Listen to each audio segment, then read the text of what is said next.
So first, we have here the prehistoric art. Prehistoric art is all art produced in preliterate prehistorical cultures beginning somewhere in very late geological history and generally continuing until that culture either develops writing or other methods of record keeping or makes significant contact with another culture that has and that makes some record of major historical event.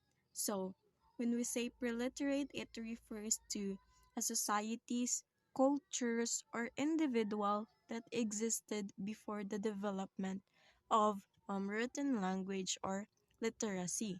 So, ari pod nga period where communication was primarily oral rather than written. So, like before ang societies is relied sila on spoken word or oral traditions and symbolic systems. So, in this period, ilang way jud of communication is oral. Like for example, storytelling.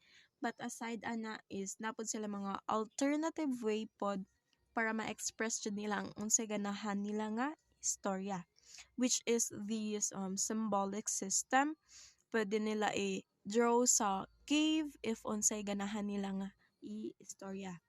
So, next we have here the ancient Egyptian art. So, it is refers to an art produced in ancient Egyptian between the 31st century BC and 4th century AD. So it includes paintings, sculptures, drawings on papyrus, faience, jewelries, ivories, architecture, and other art media. So it is also very conservative. The art style changed very little over time. So um when we say papyrus, it is a type of writing materials that was commonly used in Egyptian Greece and Rome. So it is a papyrus plant no nga use nila as paper. So we have also here the faience, a type of pottery that made by applying a thin glaze to an earthenware base. So we have also here the jewelry, ivories, architecture, and other art media. So it is very conservative kay as we all know nga the way mag-dress ang mga Egyptian like balot na balot jud, but the style changed very little over time.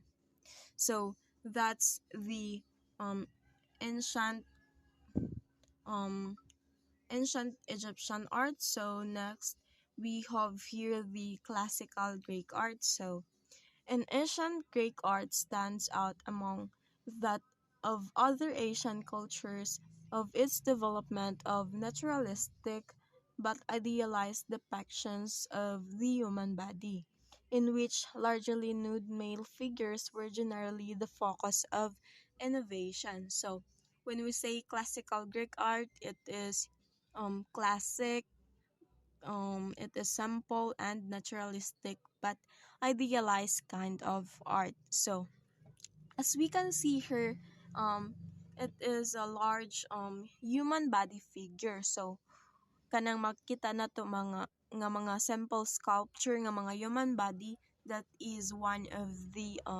classical Greek art. So, next we have here the ancient Rome. So, the art of ancient Rome and its empire includes architecture, painting, sculpture, and mosaic work.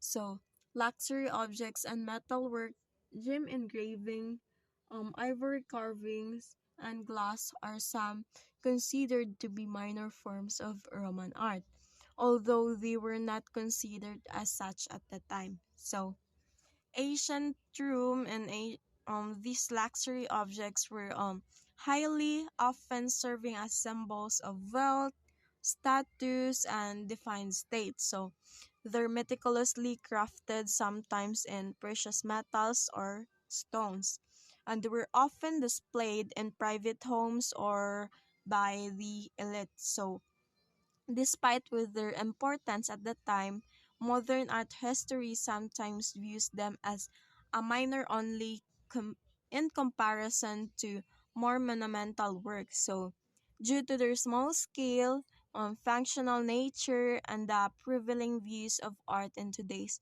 critical framework. So, to discuss the next topic, may I call on Miss Chaza Jane Skilio. Morning, everyone. My name is Jessa Jane B. Scalio. So let's me continue the discussion. So, Byzantine art. Byzantine art comprises the body of Christian Greek artistic products of Eastern Roman Empire, as well as the nations and the states inherited culturally from the empire. Ang Byzantine art, it is an essential art from the Eastern Roman Empire. So, Byzantine art, also known as Byzantine Empire, it's characterized by its use of Christian Greek artistic styles and motifs. The art spread beyond the empire's borders, influencing many nations and the states were culturally connected to it. So the most example of this is, as you can see at the picture, is the Virgin Organs mosaic from Saint Sophia Cathedral in Kiev. This mosaic is a testament that they are rich artistic legacy of the Byzantine Empire and its lasting impact to their art history. Is Gothic art. Gothic art was a style of medieval art that developed in northern France out of Romanesque art in the 12th century AD, led by the concurrent development of Gothic architecture. It spread to all of Western Europe and much of Southern and Central Europe, never quite effacing more classical styles in Italy. So the Gothic art, it emerged to northern France during the 12th century AD, evolving out of Romanesque style. It's notable for its concurrent development with Gothic architecture. This artistic movement spread widely across from Western Europe's impacting Southern and Central Europe as well. However, it didn't completely replace the more classical styles prevalent in Italy at that time. The image shows an example from Chartres Cathedral in France, highlighting the characteristic style of the period. Early Renaissance. The early Renaissance was a period in European history marking the transition from the Middle Ages to modernity and covering the 15th and 16th centuries. It occurred after the crisis of the late Middle Ages was associated with the great social changes. So, ang early Renaissance nagrepresent siya sa pivotal period in European history, marking the transition of the Middle Ages to modernity, spanning into 14th and 15th centuries. It followed the crisis from the late Middle Ages and was accompanied by significant social changes. So, as you can see at the picture, the image highlights Giotto's and the Deposition, a fresco from the Arena Chapel in Padua, Italy, which amplifies the artistic characteristics of this era. So, the early Renaissance is known for its renewed interest in classical and philosophy, leading to significant innovation in painting, sculpture, and architecture. Northern Renaissance. The Northern Renaissance was the Renaissance that occurred in Europe north of the Alps. From the last years of the 15th century, its Renaissance spread around Europe. So, the Northern Renaissance was a distinct phase of the Renaissance that unfolded in the regions of Europe north of the Alps.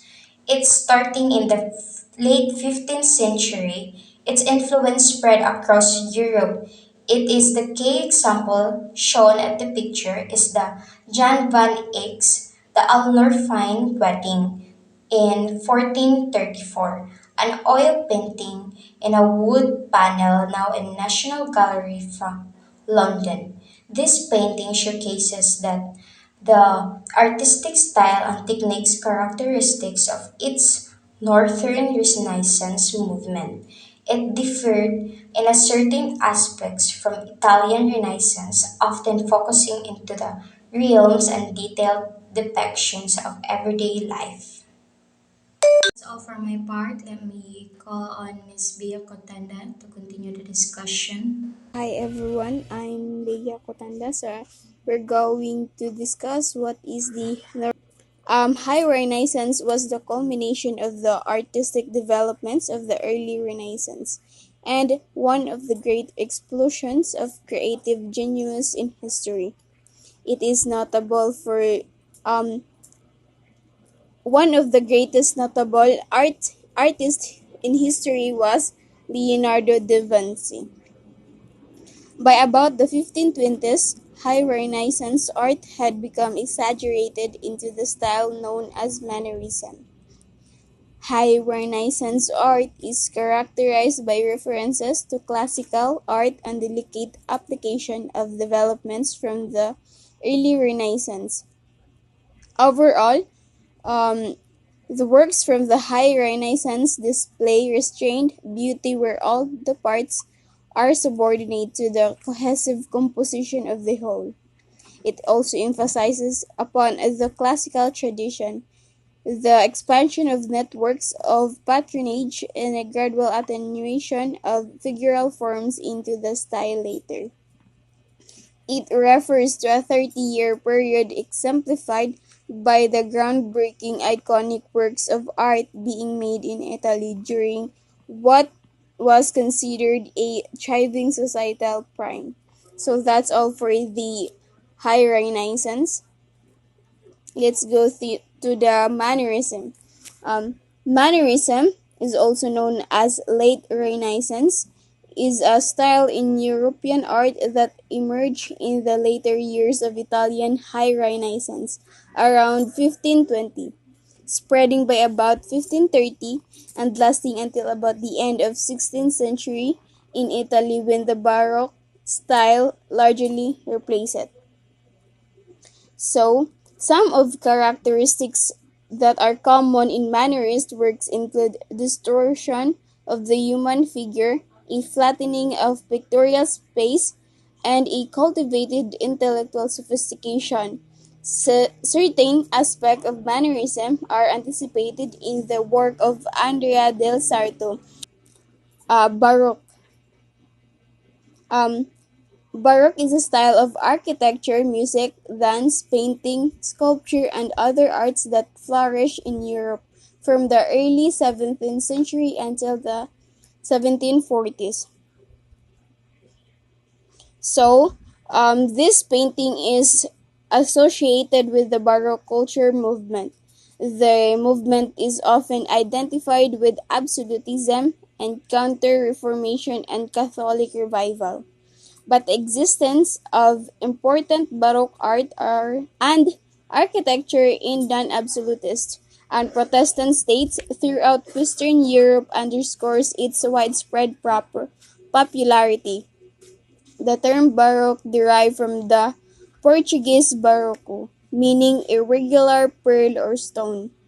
It also refers to a cultural and art movement that characterized Europe from the early 17th to mid-18th century.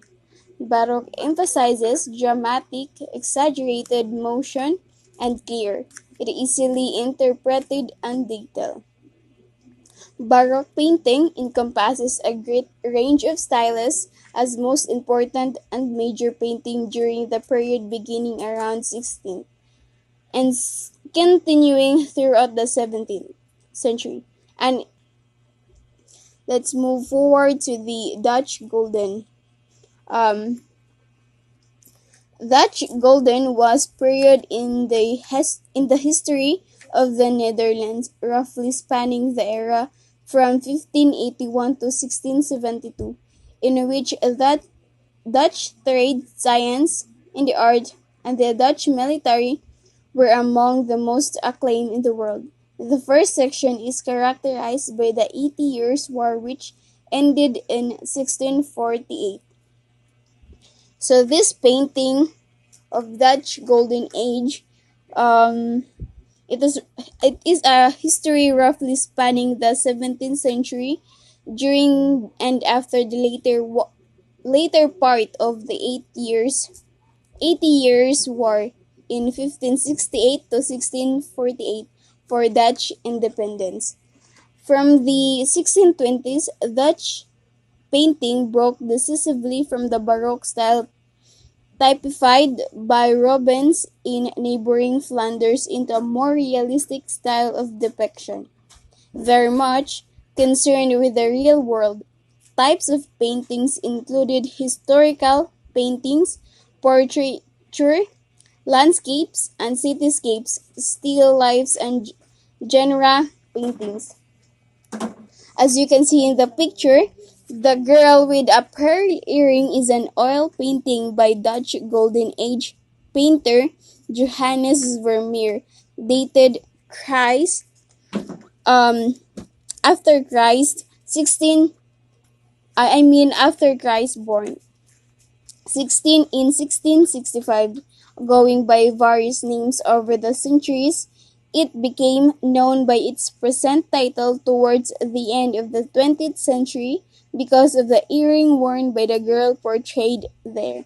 So that's all for Dutch Golden.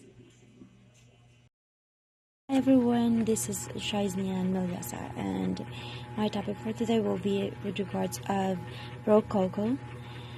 It is a painting called Diane Bathing by Francois Boucher. It's from the Rococo style, which was popular around 1700s to 1800s. And it was painted on 1742 using an oil canvas on Louvre, Paris. And the Rococo style is known for being very fancy and dramatic. It uses lots of curves, gold, and light colors. It often has paintings on the walls that took like real things called trompe-l'oeil. The painting Diane Bathing is a good example of Rococo style, and it is less commonly Rococo or late Baroque. And the next one will be the Neoclassicism. It is discovered on 1750 to 1850 by Jacques Louis David. The painting was called The Oath of the Horatii. It was painted on 1784 using oil on canvas on Louvre, Paris. It is from neoclassical style, which was popular around 1750 to 1850.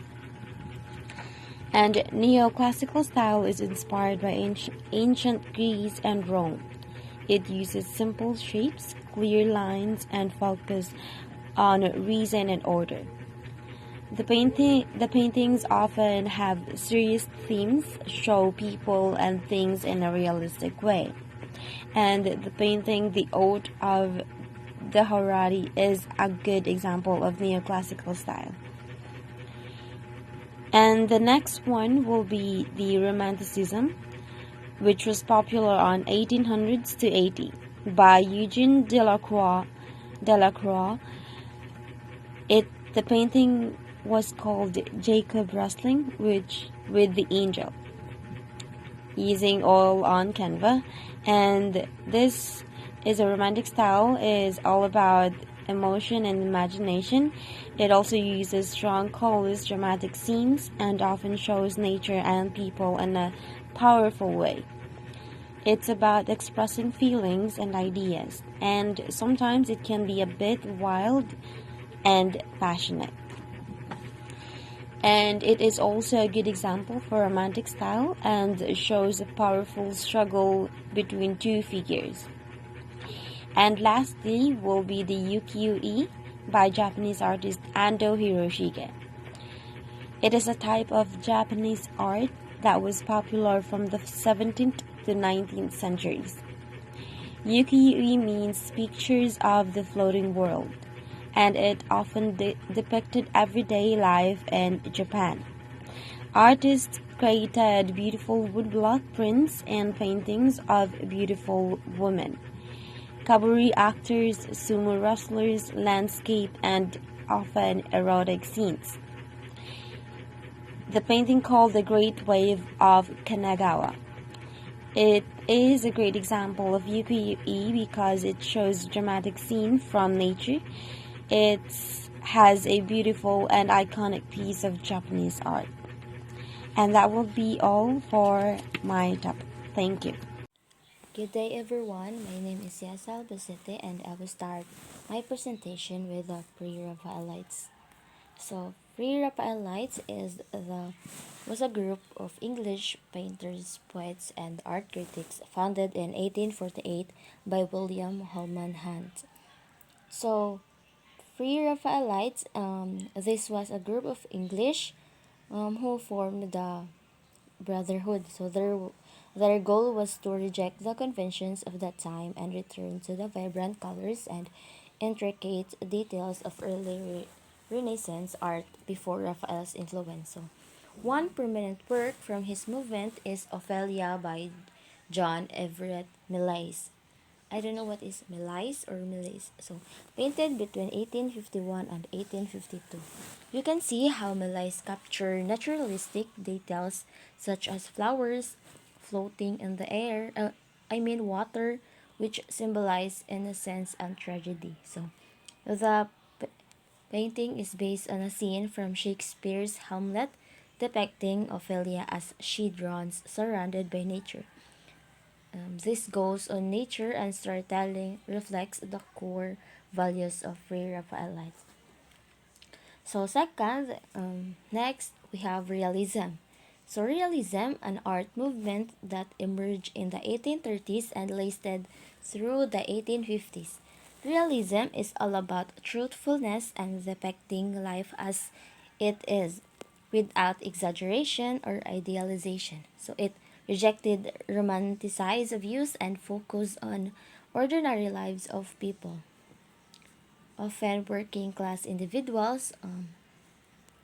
A great example is the Angelus by Jean Francois Millet, painted between 1857 and 1855. So this work shows two peasants pausing from their labor in a field to pray at sunset. The muted tones and earthy colors emphasize the simplicity and humility of rural life. Realist artists sought to convey dignity in ordinary movements like this. So as you can see at the photo below, the painted by um, Millet, or the title of his art is The Angelus. Or finally, we have Impressionism. Impressionism, a groundbreaking art movement that began in the 1870s and continued into the 1890s. Impressionism is known for its vibrant colors, short brush strokes, and focus on capturing light and movement. Unlike the realist, Impressionists often painted outdoors, capturing fleeting moment in nature. So, one iconic piece is Poppies by Claudette Monet, created around 1876. Monet uses quick, visible brush strokes and vibrant colors to depict a field of poppies swaying in the breeze. This painting shows the movement of clouds and changing light, um, emphasizing the transcendent beauty of nature. So, Impressionism, by the way, broke away from rigid academic styles and encouraged experimentation. It was a bold, fresh perspective that continues to influence art today. So, these movements, Pre-Raphaelitism, Realism, and Impressionism, shows how art evolves with society, reflecting changing ideas and priorities. Okay, so I am Rochelle Gustador, and we have Post-Impressionism. Post-Impressionism, also spelled Post-Impressionism, is a predominantly French art movement that developed roughly between 1886 and 1905 from the last. So, Post-Impressionism, same ra ni siya sa Impressionism nga nag-capture sa lights or scenes, but naa siya'y personal touch, like kanang own feelings and ideas sa artist. Parehas aning painting ni Vincent van Gogh nga Starry Night, it captured lights rather and color, but it also explored different emotions, personal feelings, and meanings sa iyang paintings. So, post-impressionism is just the same with impressionism but with more personal feelings. And then next we have pointillism. Pointillism is a technique of painting in which small distinct dots of color are applied in patterns to form an image. George Seurat and Paul Signac developed the technique in 1886, branching from Impressionism. So, pointillism is a technique where artists use tiny dots of pure color para mo create og image. Like, parehaan yung naa sa picture nga painting ni George Seurat nga ang title is La Grande Jatte. So, this painting was made in 1884 to 86, oil on canvas, the Art Institute, Chicago. So, ang gamit ras artist ani is tiny dots. The dots blend together and make an image na makita nimo if nakasalayo, like picture jud siya. Pero if imo siyang duolon or like tutukon kay ara nimo makita nga ang gigamit sa artist adto nga image is dots. So that is pointillism. Next we have Art Nouveau. Art Nouveau is an international style of art, architecture, and applied art, especially the decorative arts, known in different languages by different names. Jugendstil in German, Style Liberty in Italian, Modernismo Catalan in Spanish, etc. And in English, it is also known as the modern style. So, Art Nouveau is a movement na popular siya during or at the turn of 20th century because of the organic forms, sa flowing lines, and it is because inspired siya sa nature. Art Nouveau artists used Art Nouveau in everything, like from buildings, furniture, or everything nga architecture and nag-involve with architecture. So Art Nouveau is like a style that celebrates beauty and craftsmanship, and maunang reason sa ganong popular ni siya at the beginning of the 20th century. So, that's all for my topic. Now let's proceed to the next reporter. Thank you. Good morning, everyone. I am Rizalyn Bikizo, and today I will talk about the three art movements. First, let's talk about Fauvism. Fauvism started in the early 1900s and is known for using bright, bold colors. The artists in this movement focus more on the use of color and how it expresses feelings rather than trying to make their paintings look realistic. This style was free, energetic, and simple, which made it stand out from the other art movement of its time.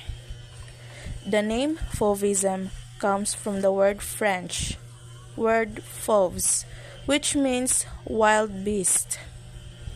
Next is Expressionism. Expressionism began in 1890 to 1934 and is all about emotions. Instead of showing the world as it looks, this style focuses on how the artists feel about what they see. It uses dramatic shapes, colors, and forms to create strong emotional effects and to share moods like fear, sadness, or happiness. Lastly, we have Cubism. Cubism shows objects and people as if they are broken into shapes like cubes and triangles. This style changes how things are seen by showing different angles of the same object at the same time. It is known for revolutionizing art and inspiring many other creative movements. That's all, and thank you for listening.